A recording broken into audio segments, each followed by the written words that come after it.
Hello and welcome back to Football Talk. It is the podcast with myself, Dave, and Josh. Josh, say hello. Hello, everyone. Oh, look at that, sounding crisp and clear. Hopefully that comes through on the podcast as we're coming in people's ears. That's disgusting. That is actually disgusting. Anyway, let's crack on. Obviously, we had a bit of a hiatus last week. Accidental technical issues where Josh's laptop... Well, how would you describe it, Josh? Well, I thought I'd do the IT failsafe of restart, turn off and on again, but the off went well, but the on didn't go so well. It didn't come back on, so really limited my ability to talk to you. Yes, that's quite a problem when you're trying to record a podcast as a pan-Asian, transatlantic podcast, or whatever we're called nowadays. But anyway, let's crack on with some football chat. So, week in football, Josh. I mean, technically it's now 2 weeks in football. Have you been up to much? Have you seen much, done much? Let me know. So played a little bit. Played five-a-side during a week, where we end up being four-a-side. People can come, so it was very much a kind of let's push for goals in a little bit. Let's not run around as much. Let's just try and work on our technique. Okay, that sounds. I've been doing. Oh, go on. Go on. I was going to say four aside sounds like that's going to have a lot of space, like a lot of time. We goals in. We wanted to make sure we kind of didn't just like punt it long and goal. We wanted to try and actually get some passing going in. So yeah, it was not ideal. Stoke City 5-a-side. Just play 4-a-side. Yeah, Stoke City haven't open training, because I don't think that's going to be something to behold, really, is it? It's like, no. Yeah. But my main development in football over the last few weeks is I've never been into it, but I've just got into kind of watching about football, like documentaries or like kind of spin-off programs about football. So what caught my eye was Gary Neville's Soccer Box. Don't know if you've seen any of it. I don't know what Sister Sky is like. I saw it when it first came out. Yeah. Yeah, I was completely unaware of it. I just saw him sat in a cinema chatting. Just really interesting. Like, they picked up on different things, like different players and different managers. Do you remember this? Do you remember that? And I was like, you know what? That is quite fascinating, really. So I've been working my way through that series. Obviously, Man City's documentary's out. I've got that on my 2C must-see list. Yeah, cool. And I also watched the USA '94 documentary by the BBC, which was fascinating because I'd never watched it live. I was too young, so it was interesting to see all the players that were there and how the US kind of took that in. And so, question. We'll talk about it later on, maybe the link with the US and football. Yeah, okay. So, a question on that: on the BBC USA '94 documentary, is it on was it on iPlayer? It's on YouTube. Ah, okay. We'll link to it in the description on the YouTube channel. That's good because I've not seen it, so I'm intrigued. I'll be happy to see that, and yeah, that'd be a good thing to see. Okay, my week. So last weekend, we had a cup quarter final for my team here in Singapore against the team in the division above us, and as you can imagine, we won 3-1. So they can shove that up their pipe and smoke it. Have you been along the whole of the cup journey, or are you kind of like a Johnny come lately and you've just come in? Like, I'm a massive 16 onwards. Massive Johnny come lately, yeah, massive. I've just popped in, got in the starting 11, and then got into a cup quarter final and won it 3-1. So, no, it was really good. It was a really good game, really good, actual tough battle. And as soon as we sort of got 2 goals ahead, like it 1-0, 1-1, and then we battered them. We absolutely battered them, and it was great. It was great to be a part of. So, and the game that I was meant to be playing in today. Got called off because our opponents didn't show up, so the referee gave us a 3-0 walkover. So I've got a little bit more energy than I normally do on a Sunday here in Singapore, which is great. Other than that, generally my football stuff has been trying to watch as much of the Premiership as I could out in Singapore. It's tougher than I would have imagined, but sorry. What's your access to kind of like the games in TV wise? So I recently I had BT Sport because I was like, Spurs are going to be playing European matches. I'll take that, but then I've recently got Sky as well, so I'm paying quite a bit for not too many games. What's your access like?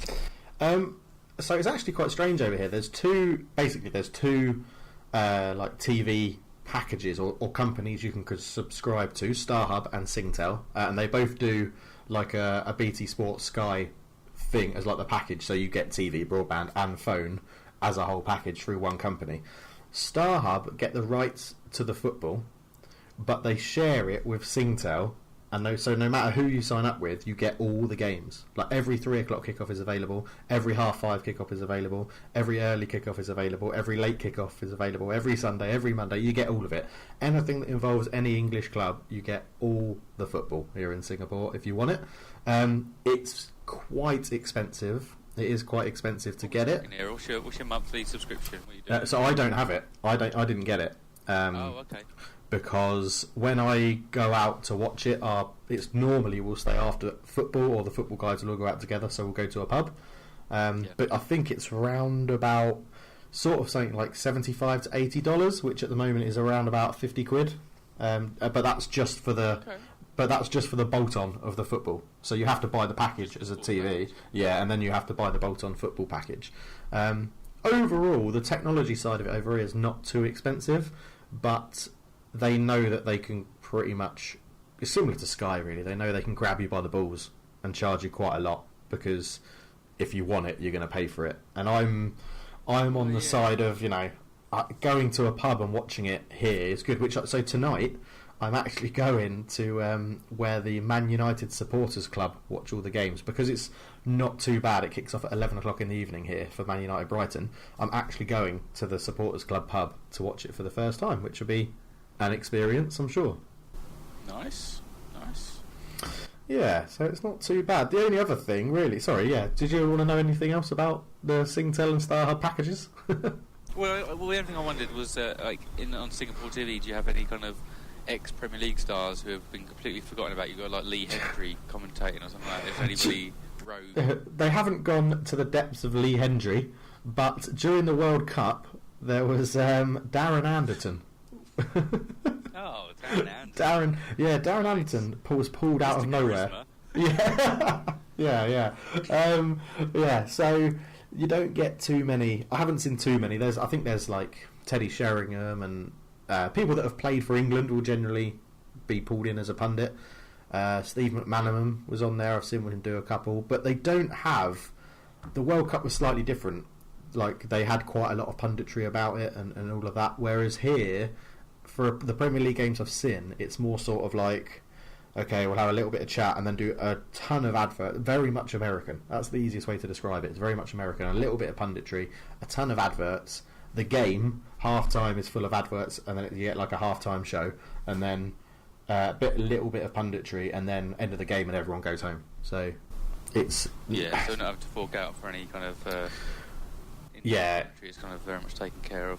Okay. And they do... And they do with like the commentary side of it. They do what all the other countries around the world do who are showing it in England, and literally just nick Sky's commentary or BT's commentary, or that they don't have their own commentators. Not always have their own. Sometimes they do, but they don't generally have their own commentators. It's either nicked from NBC, Sky, or BT. So yeah, So that was a bit of a tangent. The other thing I've been up to quite a lot over the last couple of weeks is if you follow me on YouTube, you'll be seeing this, and that's.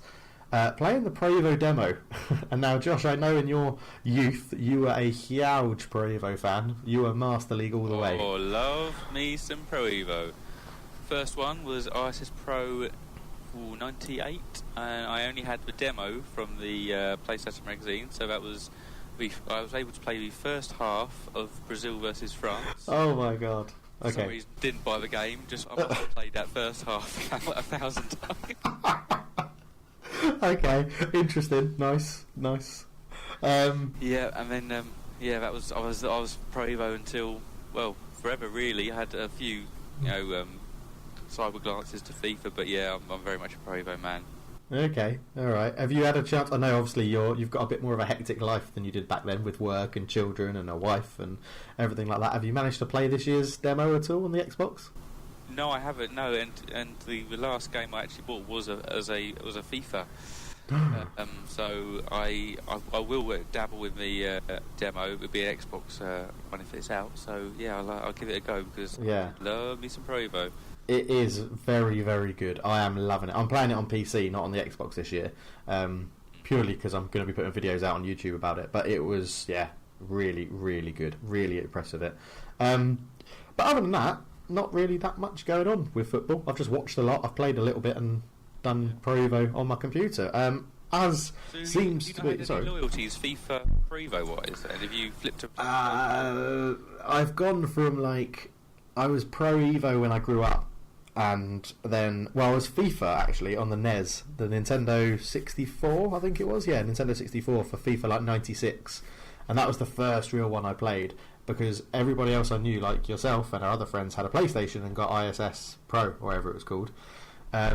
And I didn't get introduced to Pro Evo, I think, until our mate Owen had it, and I played it with him, and the Master League side of it sort of hooked me in, and then I was hooked on Pro Evo for a long, long time. Oh, you just reminded me of Master League players, Eddington and Miranda and Costello. Oh, Ruskin at left back, Ivanov in goal. Yeah. So, yeah. So, and then I sort of went back to FIFA through the whole of university. I basically played Pro Evo, and then FIFA Pro Evo really sort of died, and like graphically and gameplay, and FIFA, EA chucked loads of money into FIFA, and I was a sucker for it, and I bought it, and then I've stuck with FIFA until this year, really. So I've been with FIFA for a good number of years, and what I'm hearing about the beta, it's not that good for FIFA, and I've played the PES demo, and I'm like, I think I played like 2 games. I was like, I'm buying it. It's more of a football simulation than it is a game. It's so realistic. Oh, really? This Pro Evo, yeah. Like you can't just hold down sprint and like zigzag in between people. You actually have to think like, okay, if I was actually playing football, I'd need to keep possession here. You can't always go forward.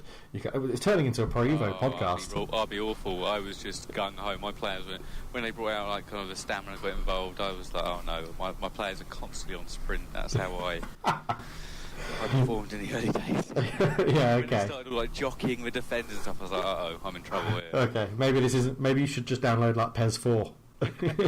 Maybe this isn't for you, but give it a go. Let us know as well with some comments if you're a PES or a FIFA person and what you think of the things this year. But we'll get off computer games because this is a football talk podcast, not a computer game football games podcast. So the only other thing, and it's becoming like in terms with I think this podcast and how we generate quite a discussion topic, is I put another Twitter poll out, and it was probably the most overwhelming poll I imagine I'll ever put out, because I asked, would you want to see an English Premier League game played overseas? Have you seen the results, Josh? I know you were in it and you retweeted it. The last time I saw it, it was high 90 or low 90s, yeah, 92, 3 or something like that. Yeah, 92% no. Yeah. For no. Oh. 92% were against it. 8% were for it. And this obviously all came about, we'll get into the news and the discussion point we want to get into now, is because La Liga have mentioned that a game will be played in the US or Canada. They haven't specified what game, when it will happen, or where it's going to happen, but they have said it will be happening. So what are your thoughts on that, Josh? Okay, so we originally had, about 10 years ago now, isn't it, the Scudamore 39th game abroad, and I was like, Yeah. no, don't you dare do that to our Premier League, that's going to tarnish it forever. And to be fair, the fan action and the backlash, media backlash, pretty much buried that idea, didn't it? It hasn't really reared its ugly head since. No, it really did. It really did just sort of end the conversation right there and then about a 39th game abroad. I feel like as football's a broken system with the amount of money involved in it, the amount of players have played, and what we generate from TV. Companies always want to increase their revenues, and there's only so many places you can turn. So I feel like it's somewhat inevitable that there will be some league somewhere takes that opportunity, like the league have done, let's go to the US, and then there'll be very jealous eyes looking over, going, "Oh, look at that money." And so I'm now of the opinion where I go, it's going to happen. So looking at La Liga, I'm kind of removed from the situation. I don't support the La Liga side. But I'll be like, oh, that'll be somewhat interesting to see how that goes. But I still have that feeling for an English side going, I wouldn't want Spurs to play over there. It'd be a bit... Yeah, I mean, the only thing I can really say about it, and I think, I am against it. I'm against it for La Liga. We're both against it, yeah. Yeah. And it's just, my thing is that, La Liga doesn't sell out its grounds every week. You can see that when you watch it on Sky. You can see that when you watch the games. It doesn't sell out. It doesn't seem to have. I can't actually say this as a fact, but it doesn't seem to have the support that UK football or English football has. I mean, if you think that there are teams in the Championship that would be in attendance levels would be something like 4th or 5th in La Liga, and I sort of think, maybe La Liga actually need a bigger fan base, and that's how they're seeing as a way to compete with the English leagues, because this will get them the money to come in, whereas the English leagues don't. There isn't the necessity for an English league to go out there and play a 39th game or whatever it is, and La Liga sort of maybe feel like that's the only way they can financially attract like that, the money and the viewership, is to go out there and do it. Now, question for you, because again, you'll probably know more than me. Is it a extra league game, or is it just a league game? Yeah. So my understanding is that it's just for this year. It's going to happen this season, I think, and it's just going to be one of the games that they're playing regularly. Instead of being based in Spain, it's going to be based in the US. So it's not anything additional. Yeah, interesting. So I wonder how, because like I said, they've picked it to be, it's going to happen, but they don't know where, they don't know when, and they don't know who it's going to be. So I wonder how those discussions with the teams in La Liga are going at the moment. Sort of like, do they just sort of go to everybody and be like, are you interested? Is it like a monkey survey, like web app goes out to, or an app on your phone? If you're interested in playing a game in America, please click yes. Like, yeah, the stadium Tinder, just swipe left or right. No, I don't want to play that. No. That would be amazing. Stadium Tinder. See, they're going to have to be of someone of a certain ilk, aren't they? They're not going to be going down to the dregs of the league. They're going to want one of the top 4 or 5 sides to be part of it. Otherwise, it's going to be like what you've sent us here is not good enough. It's got to be Barca, Real Madrid, or Atletico Madrid. They've got to be involved in the game. They have to be involved in the game. La Liga have always said that El Clasico in the league will never be played outside of Spain. So that rules out El Clasico. I can't imagine Atletico Madrid or Real Madrid will give up what they would perceive to be home advantage in Spain to go and play in America. So I think, you'd be looking at one of the smaller teams in the league, maybe someone like a Getafe or something like that, as a home game would go out there to play it against Barcelona or something. But I could see someone like a Villarreal or something like that being involved, or a Valencia, that kind of level with one of the top 3. That's the level I can see it going. But the thing is, like, because the point I'm going to make here is that, do people actually want to see it? So, like, I can understand the bet, like, you get to see a team, but if you're actually, say, I'm living in Miami and I'm a big Barcelona fan, the thing I'd really want to be able to do is to go to the new camp and see Barcelona play. If they were to come over here and play in a stadium, would it be like, it doesn't, it's not really real, is it? Is it going to tick the box? Is it going to go, I've seen Barcelona play, but it was in the US? Well, this is what's weird about it, because like the United v Man City pre-season friendly, held at a university ground, gets like 90,000 people watching it, and that's a pre-season friendly. But I don't ever hear of stats where it's not like a non-English team, how their stats are perceived in America and what the viewers are for a pre-season friendly. I mean, they must have gone. They must have been out there, and they must have played against a pre-season friendly against a non-English team. But I just don't know. You don't hear anything about it. Like the Liverpool, Man City, Man United games that are all in America, you hear, there was loads of fans all waiting to see their favourite players and things like that. But you never really hear. I mean, Atletico Madrid here in Singapore, they did have a good following, as we discussed last time, but it was more PSG and Arsenal, and there was not... The stadium wasn't sold out, and I imagine if Man United came to Singapore, the stadium would be sold out in a day, in an instant. And it's that pull, like, have they actually asked the fans in America, is this what you want? Is La Liga what you want, or is it just a punt? I mean, I think possibly on this topic you were going to bring up the NFL coming over. Yes, because I think you quite like it, don't you? 'Cause I do, yeah. NFL, and you've been to watch them in England a few times, haven't you? I have. I've been to a game every year for the last 4 years, obviously before I moved here. and it was really good. But that was done on like viewing figures that the NFL got from Sky, because Sky Sports obviously showed all the American football before it came here, and they still show it now. But Sky, the NFL asked Sky for their viewing figures and got Sky's opinion on it to say, how many people are tuning in at peak time and minimal time, and for certain NFL games, who watches this program, who watches that program? Can you just give us the stats on that? And the NFL took that aside and went, well, these stats show that people would do it, and they started with 1 game, and then it became 3 games, and now it's 6 games or 7 games at 3 different venues, including New White Hart Lane or Tottenham Stadium or whatever it's called. Stadium, yeah. Yeah. If it opens. If it ever opens, yeah.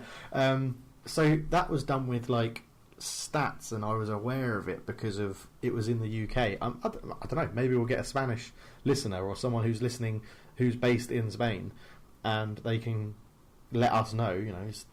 Is there a big pull in America for Spanish football, or is there someone listening in America who will be like, is there a big pull for Spanish football in America? I can't see it being a success unless they take over Real Madrid v Barcelona, or Atletico Madrid v Real Madrid, or 2 of the 3 big teams against each other. I think Real Madrid aren't the Galacticos they once were. Barcelona, once they get rid of once Messi retires, they're not just going to take him out back and put him down. But yeah, once he retires, I know if they don't have a new superstar, they lose that global. Do you know what I mean? I'm rambling a little bit. No, but it's true. They've tried to pinpoint areas of large Hispanic populations, I think, like with Miami, or if you go to somewhere in California with it, and that may work. But yeah, I think it's all very dependent on how good the game is and what kind of side you've got there, because at the moment it seems a little bit pie in the sky, a little bit like I don't think anybody really wants it. I'm not sure. Well, I'm pretty certain that Spanish fans of the Spanish clubs wouldn't want it, because it's like, well, great. So I've got a season ticket here to go to my local stadium. Now it's gone, and then the other side of it being with the fans of the Spanish sides who live in the US going, I don't really want this. It seems completely fake and plastic. I'll go along, yes, but it won't really feel real. I don't think anybody truly wants it, and I think it's probably. It needs a bit of a backlash if people want to stop it, like we stopped it, but I think it'll probably go ahead, and it's going to take a lot for it to be a success, I'd say.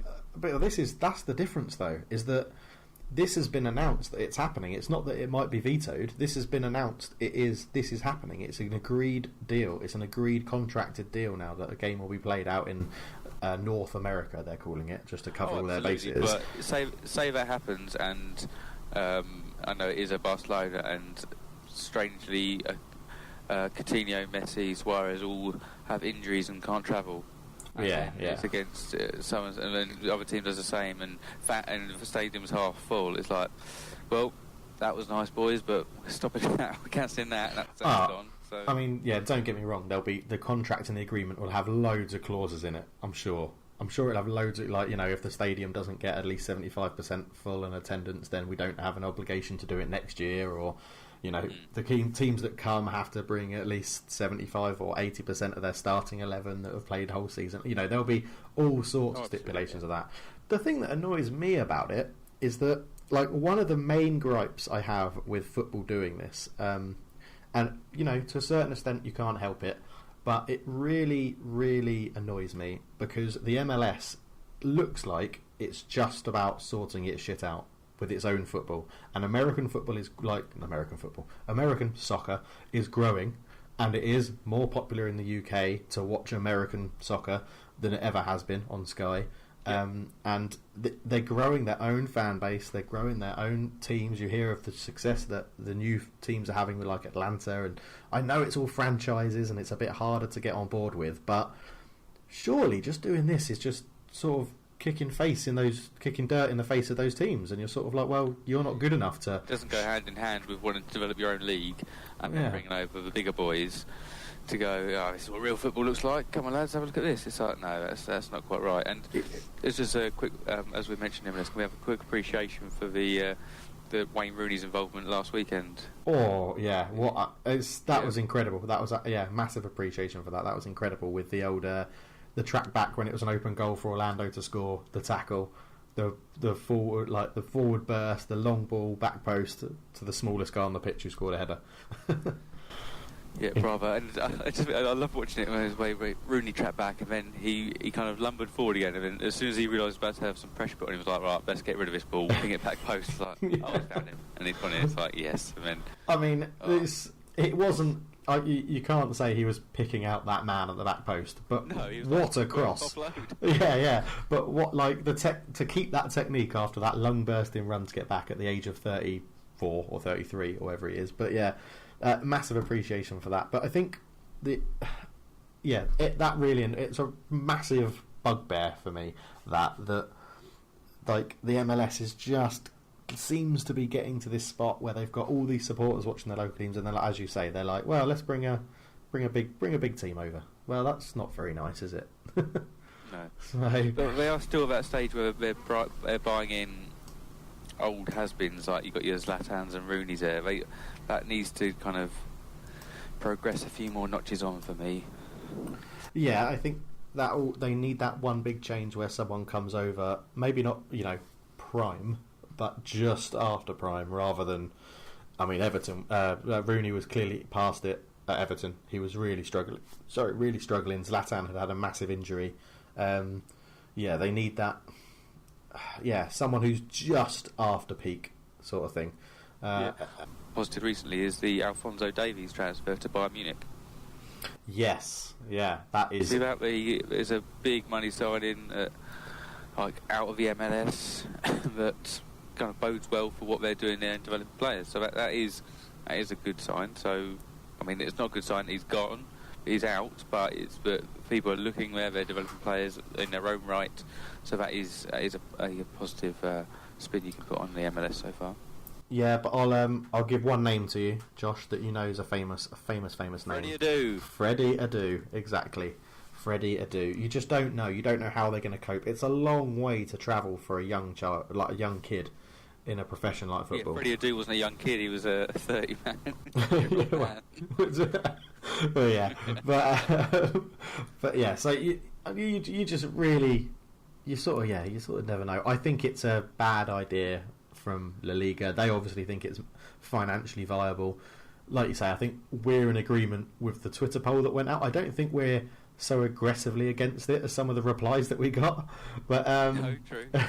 There are, but that's good. That's supporters, like you say, in the UK and in England when it was announced that this was what they were thinking. It was the supporters spoke with the voices and their feet, as the phrase says, and it stopped it happening, and it was good. Like the supporters didn't want it. The FA, listened. Like they didn't really listen. They just were like, well, we want to keep all of our money, and if it means we're not going to get as much money, we won't do it because the supporters aren't interested. Yeah. But I hope La Liga have done all the research into it with stats that are around nowadays. They can see how much Spanish football is being watched in the US. They can see where the big pockets of supporters are for certain clubs.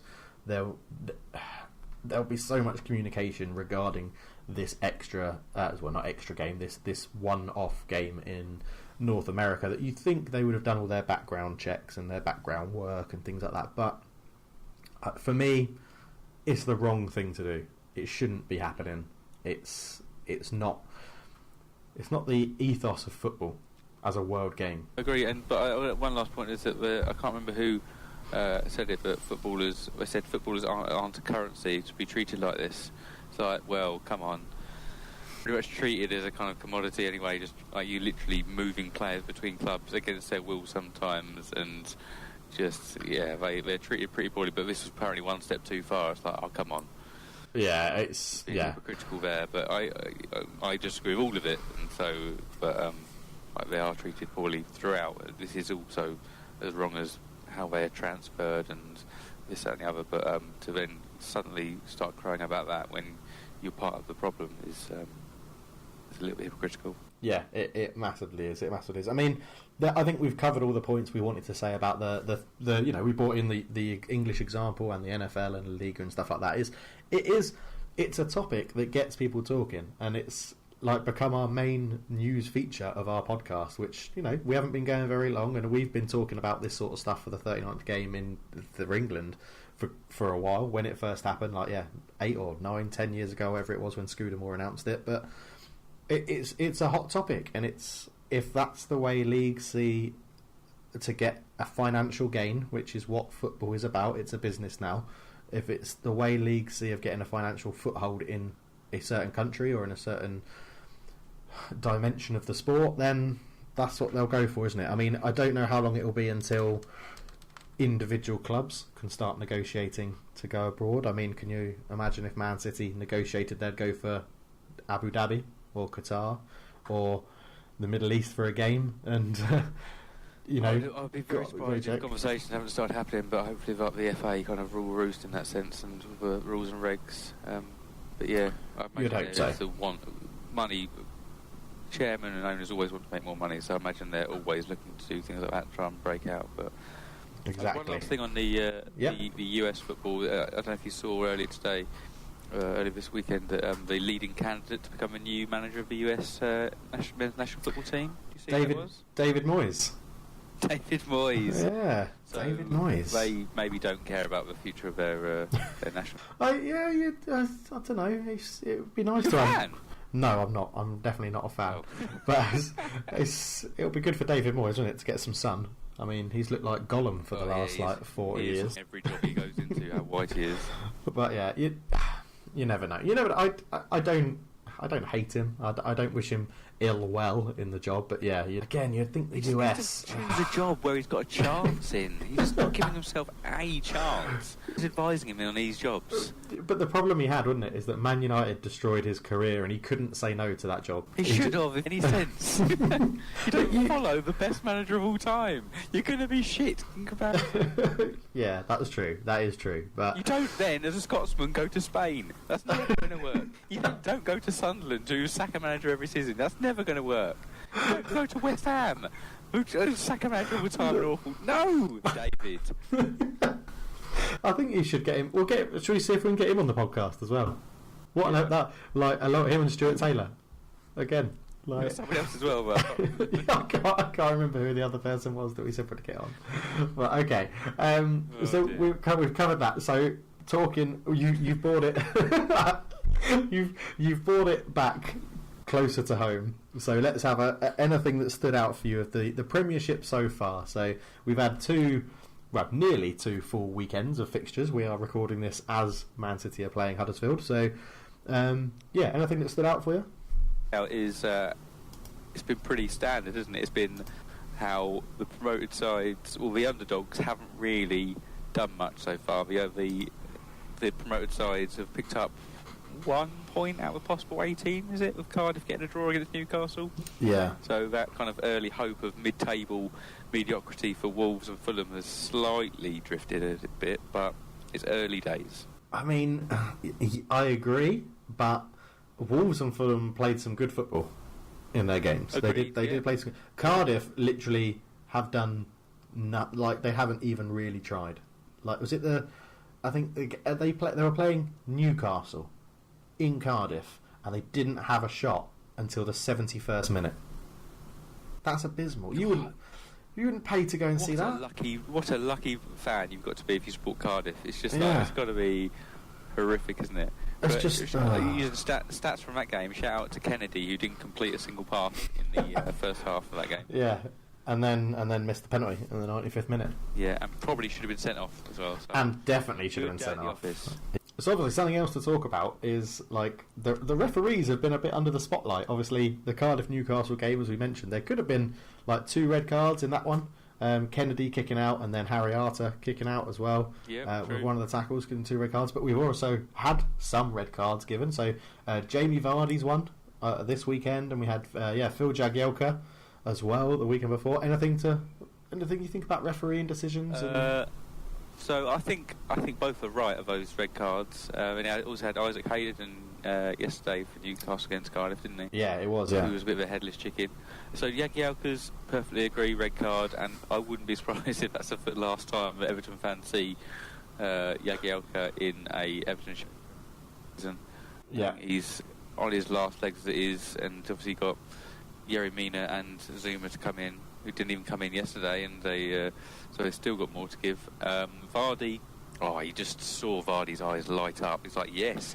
He thought he was in a Fleetwood Town shirt again. He's like, he was this out. You could predict that, because there was a few people just before he did that were like pulling his shirt, niggling him back, and he kept the ball actually during those little niggly tackles. He kept the ball really well, and then he actually slightly miscontrolled it, and then like you say, the red mist, you could just see it coming. And I know people will comment and say he got the ball, but that follow through was absolutely horrendous. Yeah, agreed. It was just, dangerous. Absolutely dangerous. You can see it when players do that. They bumble for a few challenges, like, they feel like they're up against it, like, everybody's kind of nudging them, and they just want to get that one big hit in. It's like, all they feel like they've been dishonoured at one point, they've been wrongly fouled, and they've been knocked down the corner, the foul hasn't been given. They then track back with utmost kind of vigour, like, literally putting the card out ready. It's like, come on, do it, and it's like, beep, done. It's textbook footballers. I think, like the penalty. What do you think? Did you see the Newcastle Cardiff game? Obviously, Kennedy missing the penalty in the 95th minute. Yes. Yeah. Was it a handball for you? Yeah, I think so. Yeah, we talk again about the penalties and handballs. It's a grey area overall, but yeah, I think so. What are your thoughts? Yeah, no, I thought it was a penalty, and I think it would have been a good. To be honest, I was going to say it'd be a good place to talk about like VAR if it wasn't given, because I think VAR would have given it.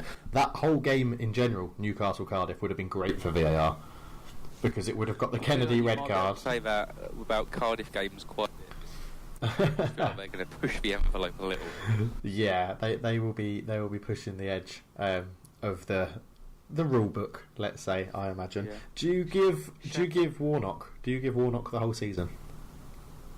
Oh no, he's never stayed the whole season. No, okay, fair enough. No, he's going to be replaced by Big Sam come December. Oh, I hope not. I really hope not. I'd rather just see Warnock fail for the whole season than see Big Sam anywhere near football I'd love again. That too, but is it Vincent Tan? He's no that, is he? No chance. Sorry, shout out to Neil Etheridge, the first Filipino to play in the Premier League, saving 2 penalties in 2 weeks. Yeah, I was going to say, even if like another Filipino plays in the Premier League and is better than Neil Etheridge, he'll have that stat that he saved the first ever two penalties ever faced in the Premier League by a Filipino goalkeeper, and he saved them both. Yeah, it's incredible. I mean, it was a terrible penalty from Kennedy, like awful, like awfully awful. But yeah, it's like he was English in a penalty shootout prior to the World Cup. I'd like to give a shout out to Leicester so far, actually, and it's because of the first game. I thought they were a little bit unlucky against you.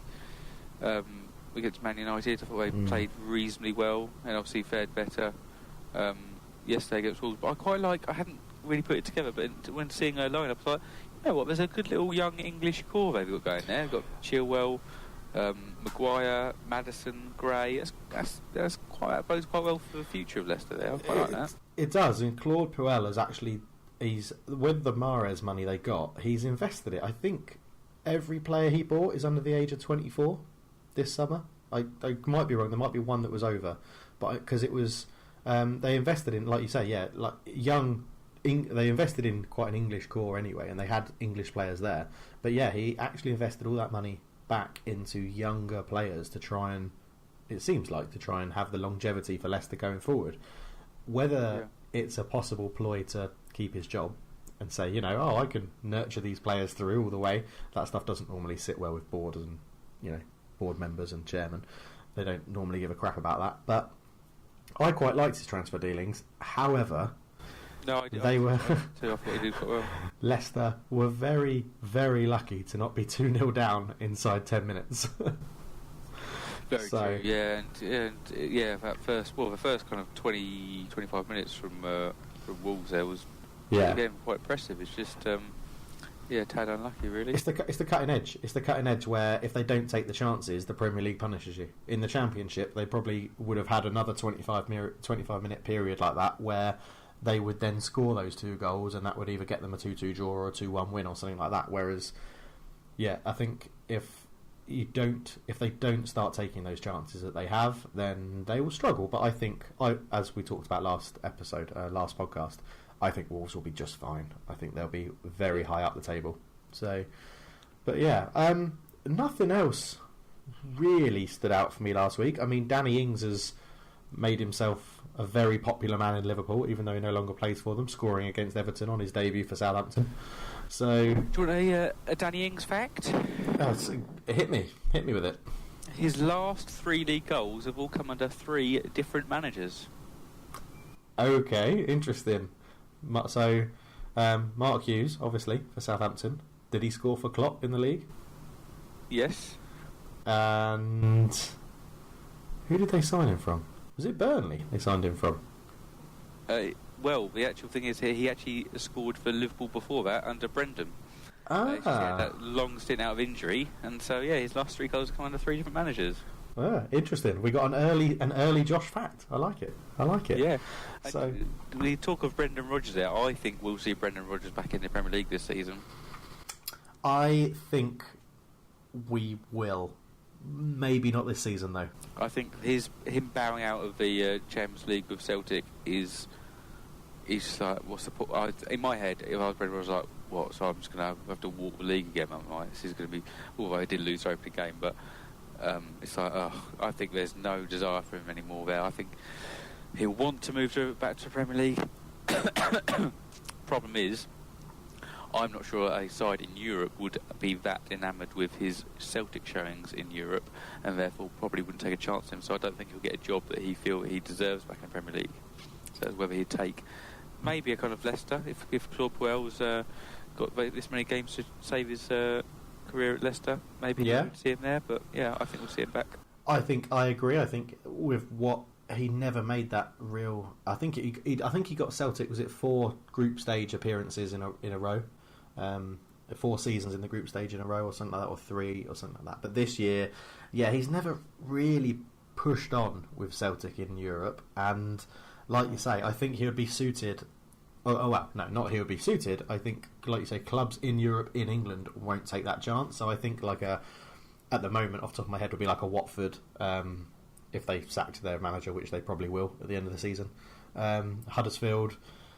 I can't see Huddersfield sacking Wagner. I don't know. Maybe there's a team that will struggle early on. I don't know if he would go to Cardiff and work under Vincent Tan. He'd probably see that as a bit too much of a step down from Celtic. But there's West Ham potentially be struggling, couldn't they? Yeah, but I think West Ham will give Pellegrini the whole season, even if they're struggling. I can't see West Ham getting rid of Pellegrini. Newcastle, if Rafa walks, Newcastle might go for him. You don't know. Yeah, you just don't know. You don't know. I agree with you though in the fact that he's probably taken. He's probably thinking, well, what's the point? He can't. He's won the double treble. He can't go any further with the competition he's got. I mean, he's Celtic. So I'd be looking for somewhere else. Winning the Europa League would be a step in the right direction, I think. But I can't. Yeah, I suppose. Yeah. But I can't see them. Oh, imagine that you could have an old firm Europa League clash. Oh, that would be interesting. And Gerrard against his former boss. Yeah. Yeah. That's oh god, I hope that happens. That'd be amazing. That'd be absolutely amazing. Anyway, sorry, I was lost in my own little world of imagining Gerrard and Brendan Rodgers having like a little shower. No, Josh, filth. I apologise for that image he's put in your head, listeners. Anyway, is there anything else you'd like to review? Because from the Premiership, like over the time that's happened, or shall we move on? A little shout out to Richarlison. Let's wait for that. No shout outs to Richarlison until he plays more than 12 or 10, even 10 games in the Premier League for Everton. Oh, I mean, absolutely. Wait till how he's doing post October. Yeah. Hey, he could have started a lot worse, couldn't he? Exactly, he could have done it. It's at the moment it's looking like a good purchase, and Marco Silva looks to be making sense of what he's doing. But I am gonna hold off with praise for Richarlison until slightly later in the season, because I can see him doing exactly what he did at Watford and scoring in his first 4 or 5 games and then not scoring again ever. But we'll have to wait and see. But let's move on then. Let's move on and crack on to the wiki files. Do, do, do, do, do. At least, like, one of these days, Josh, you're going to be able to do that theme tune with me, because it's not going to change. And we'll time it just right, so we'll both do it at the same time. But I have just sent you over your wiki file. It is on the screen on the YouTube video. On the YouTube channel, it is now on the screen. But Josh, for those listening, please talk us through what you see. Right, they started their career in 1993. Oh, so that makes them... Oh, that's the maths I'm not set to do yet. So they started at Welling United, so lower league English football. And then they... Big club. Went up to Birmingham, played half a season, but also got loaned out to Notts County. Maybe they had the first half of that. Oh, don't know. So they had about a season at Birmingham, but earned their move to Notts County. So a couple of years at Notts County, scoring 5 goals in 80 games. Midfielder, more goal scoring defender maybe. Then they get their big move. Maybe is that their Premier League? That is their Premier League career start with Fulham. Yeah. So they have 172 appearances for Fulham, and they earn a move to Liverpool. Okay. Yeah. And then it gets a bit weird. Yeah, then Espanyol come in for a season, 4 games. Yeah, 4 games have in a the season. successful time in Spain, but then he comes back to English football and finishes with Portsmouth. So he's made almost 500 appearances, league appearances career, scoring 17 goals. Indeed. Okay. And it's quite an eclectic career, like you've described, and with big jumps in certain places. So Welling to Birmingham is a big jump, and Notts County to Fulham is a big jump. You could probably argue in that sort of era that Fulham to Liverpool was a big jump as well. So it's an interesting one. And then he's like clearly English, and then he goes, you know what? I'm going to Spain. I'm doing it. Pack the bags, Sandra. We're going. Yeah, but David Barcelona. David Moyes is Scottish, and he went to Spain. So true. Chris Coleman also went. Yeah. There's a few. Jermaine Pennant went. It's not Jermaine Pennant. No. So first person that's come to mind. Yeah. And I'm going to say it, but I don't think I made anywhere near this many appearances for Liverpool. Is this your guess? Is this your official guess? Well, this is wrong. The first person I thought of is Paul Konchesky. It is not Paul Konchesky. All wrong. It is not Paul Konchesky. Paul Konchesky started his career at Charlton. Yeah, Charlton. Yeah. So okay, so I will take then from you. I will take their position, please. Their position is fullback. Wikipedia lists it as side. Wikipedia lists it as defender. So I've given you more than that already. Oh, thank you. Yeah, fullback. And no, you don't get a side. I don't get a side. Is that because they can play both sides? Or just so? Oh, maybe it is, Josh. Maybe it is. He had a favoured side, but he did appear at both sides. The person who's now popped into my head is they would have played as many games for Liverpool. They were actually quite reliable.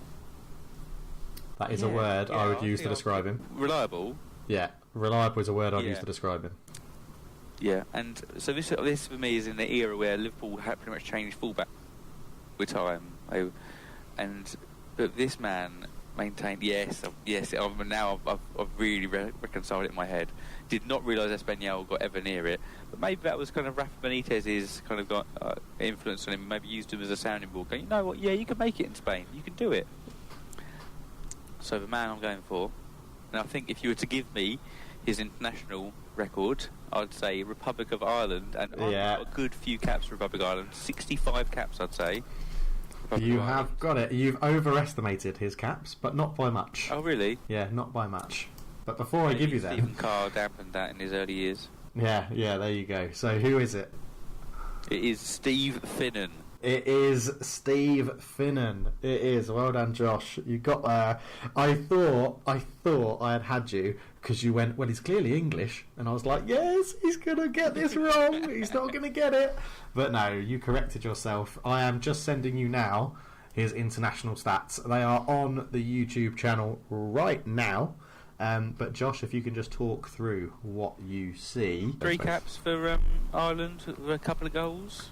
Yeah, 53 caps and a couple of goals. It's a decent international career, isn't it? Yeah, it's not too bad. I mean, you guessed at 65, so you weren't far off.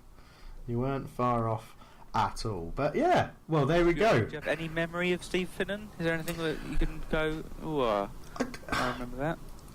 Just being very, like you say, reliable. I think I don't have a standout memory of him. I just remember him being, like you say, in that era where a lot of people seem to be changing fullbacks at a very similar time. Like when he moved to when he was at Fulham, he was quite the mainstay, and then Liverpool, he was transitioning with someone else who I can't really remember. But at Portsmouth, he was there. Fullback for them, and yeah, and at Portsmouth, Marcus Babbel, I think, was there when he. Marcus Babbel, that was it. Yeah, Marcus Babbel. But like at Portsmouth, I remember him being there as Glenn Johnson was coming through, and yes, it was like I remember that. But I don't have a. He was. It's just I don't know. He was a bit of a. He was like a player that you never really had anything to say about. He's a vanilla, isn't he? He's like, you wouldn't have thought he'd done too much wrong, which is why what's on his personal element of his Wikipedia page has somewhat surprised me, but he actually killed a man. He ran him over and died of injuries. So he was speeding and a man died. So that is a shock. Wow, yeah. Steve Finnan killed a guy. That's lay low for a while. Yeah, exactly.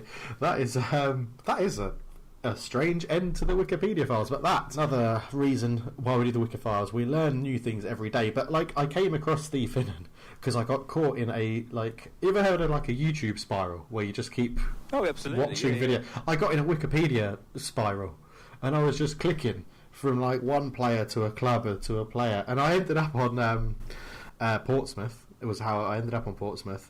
And then I looked at something on Google, and it had a photo of Steve Finnan in a Portsmouth shirt, and I was like, oh yeah, I think he had a bit of a weird career. Yeah, I was like, that happened. And then I looked at it, and I was like, that's quite a good one, because at no point did he play in Northern Ireland. And he's Northern Irish, which I think is always a good little catchy start. He's from Republic of Ireland. Oh, sorry, Republic of Ireland. Sorry, apologies, Irish of both Irish nationalities. But yeah, and I think that's a very good little trick on Wiki files is that you pick. Oh, a player. I've got a good one for you for next week then. If you want someone who's not played in their. Well, no, I don't. I don't want that. Well, you're getting it. Damn it! You just picking up like British. And Irish ex-Liverpool players. You got Danny Guthrie. We've got Steve Finnan. Do you want to go Stephen Warnock next week? John Welsh? Who do you want? Chris Kirkland? I'm not going to lie. John Flanagan is on the list. No, it's just I don't know. It's just I come across these players and I'm like, there's always something about it when I'm looking for a player in the wiki files or I'm on these spirals on Wikipedia, and there's just something about, like you say, there was a moment I saw something in the Portsmouth thing and I googled something about Portsmouth and Steve Finnan was there and it had that thing in my memory to go, oh yeah, that happened. Like, this will be a good person to use because Josh might not remember it, and if he does, it will instigate some sort of chat and things like that. And that's what it's about. It's about realising what's out there and what's going on. So, yeah. Yeah, and so people feel free to tweet me ones you think will be difficult for Dave. Remember the rules we've got in place, the Kana rule, and... Josh, you know that I can see tweets that are sent to you. Slide into my DMs. I've not really had many DMs, so I'm not quite sure what that really means, but slide right in there. Okay. Well, I actually, Josh, that I don't know if it was meant, and I don't know if you consciously realised what you were doing. It leads us into the next bit really, really well. Always assume I don't know what I'm doing. Yeah. Well, that's why I just wanted to say it out loud so that the listeners could understand that you don't really know what you're doing and that you haven't always assumed that Josh doesn't know what's coming next. But we've got some news for the podcast. I mean, the podcast, the transfer episodes, and the Premier League prediction episodes have done better than I think Josh and I could ever really envisage it starting. The podcast is relatively young. It's going well, but we're branching out somewhat. That's how I would announce it. Obviously, Josh and I are both on Twitter, and we have our own Twitter places. But Josh has got some news.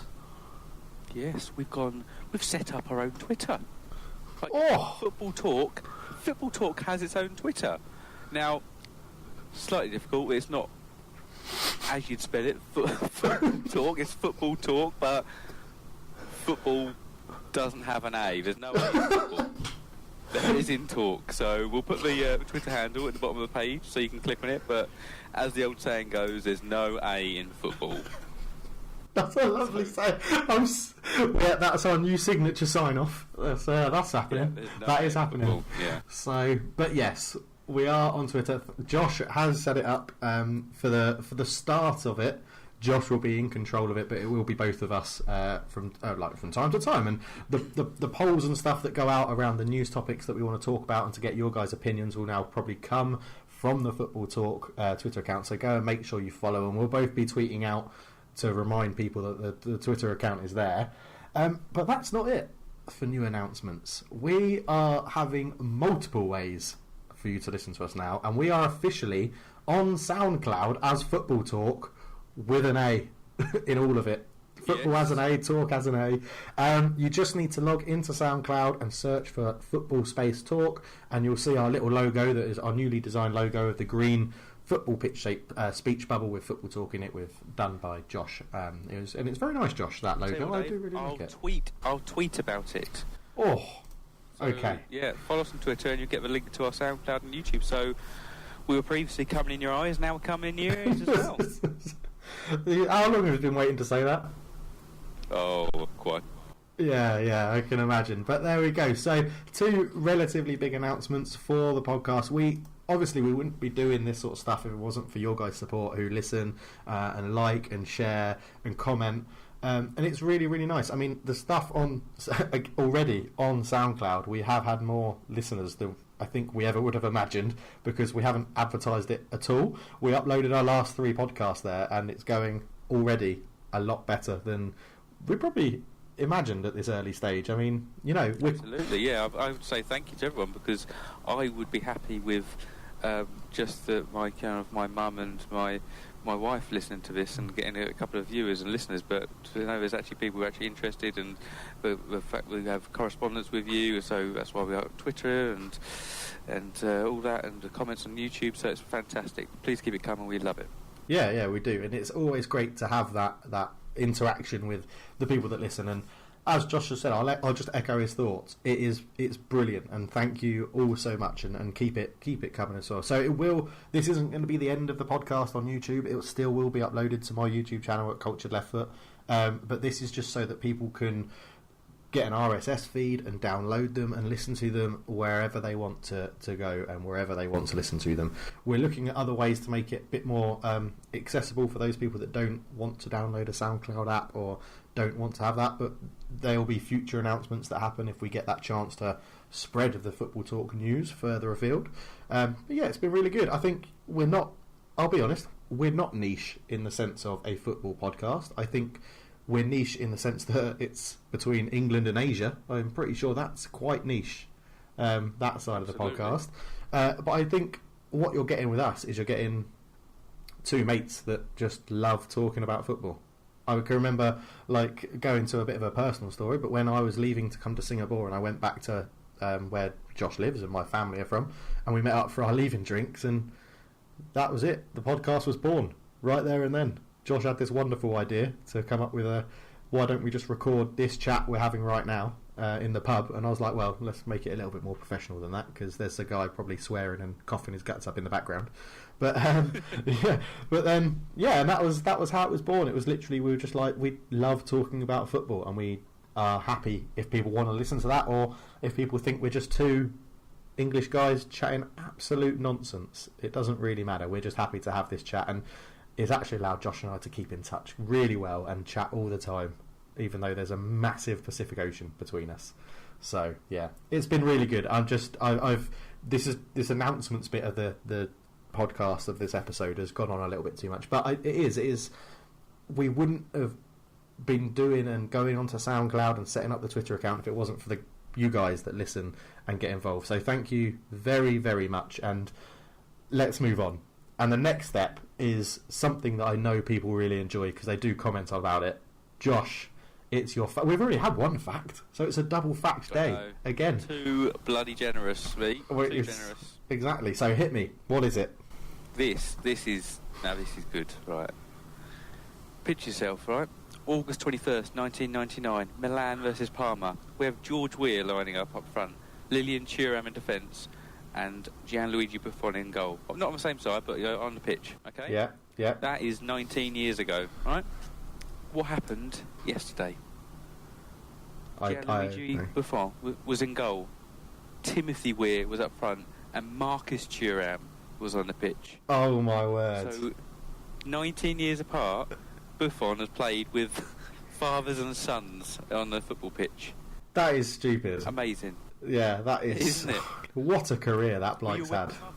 His existence? No, I was not. Obviously, I was aware of Timothy Weah because of Weah Watch when he was in Singapore. Yep. But that's made it sound really creepy. When I went to the football match that he was playing in, I was on Weah Watch. But I didn't know Lilian Thuram had a son. So yes, he played. I think he plays as a winger. I think. See, he should have been a full-back / centre-back that becomes a champ manager legend. Absolutely. I mean, he might still become. But yeah, loved him, didn't they? Yeah. Lilian Thuram was a beast in every single football game, of his generation. But yeah, that's a very cool fact. I love that. Yeah, that was really good. Gigi Buffon. How long do you reckon he's got left? Well, this is his last season. Did he have a 2-year contract? But yeah, hopefully he's win a couple of titles at PSG and then retire. Yeah. Yeah, win the Champions League, then yeah, that'd be good. PSG aren't going to win the Champions League in 2 years. No way. Said it. You said it. I've said it. PSG. Who was your prediction? Juventus. Well, I said Ronaldo would win it with 2 different clubs in 2 seasons. Oh, okay. Yeah. I said Man City, but I now think it's going to be Barcelona. Why?